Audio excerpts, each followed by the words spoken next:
వైఎస్ఆర్సీపీలోని ప్రతి నాయకుడు కార్యకర్త సగర్వంగా ప్రతి ఇంటికి వెళ్లగలుగుతున్నాడు. మేము మేనిఫెస్టోలో చెప్పిన హామీలను అమలు చేయడానికి కారణాలు వెతుక్కోకుండా విలువలతో రాజకీయాలు చేశామని తలెత్తుకొని చెప్పగలుగుతున్నాం. మనం చేసిన మంచి ఇప్పటికీ ప్రతి ఇంట్లో ఉంది.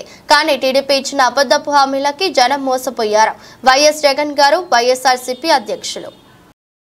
ఈ రోజు కూడా ప్రతి వైఎస్ఆర్సీపీకి సంబంధించిన ప్రతి కార్యకర్త, ప్రతి నాయకుడు కూడా ప్రతి గ్రామంలోని ప్రతి ఇంటికి కూడా తలెత్తుకొని సగర్వంగా ప్రతి ఇంటికి పోగలుగుతాం. మా ఎన్నికల మేనిఫెస్టోలో మేము ఇవన్నీ చెప్పాము.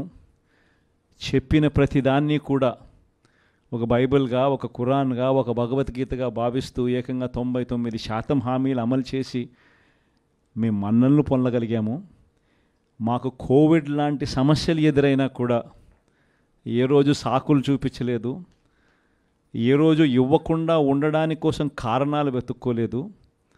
మా నాయకుడైనా, మా పార్టీ అయినా, మేమైనా విలువలతో రాజకీయాలు చేశాం, విశ్వసనీయతతో రాజకీయాలు చేశాము అని ప్రతి ఇంటికి వెళ్ళి సగర్వంగా తలెత్తుకొని చెప్పగలిగే మనం చేసిన మంచి ప్రతి ఇంట్లో కూడా ఇవాళటికి కూడా బ్రతికే ఉంది.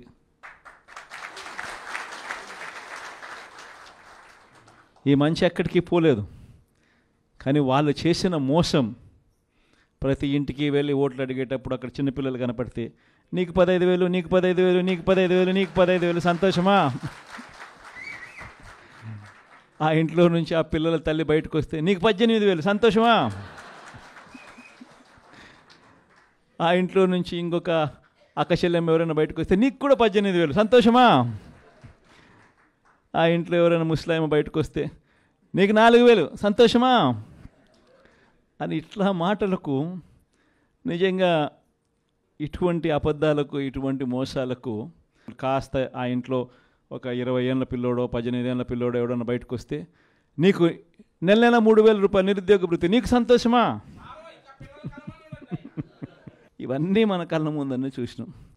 అంటే ఇటువంటి ప్రలోభాలకు ప్రజలు కూడా ఏమో జగన్ చేసినాడు కదా, జగన్ బాగానే చూసుకున్నాడు మమ్మల్ని అందరినీ, జగన్ పలావ్ పెట్టాడు, చంద్రబాబు నాయుడు బిర్యానీ పెడతానంటున్నాడు,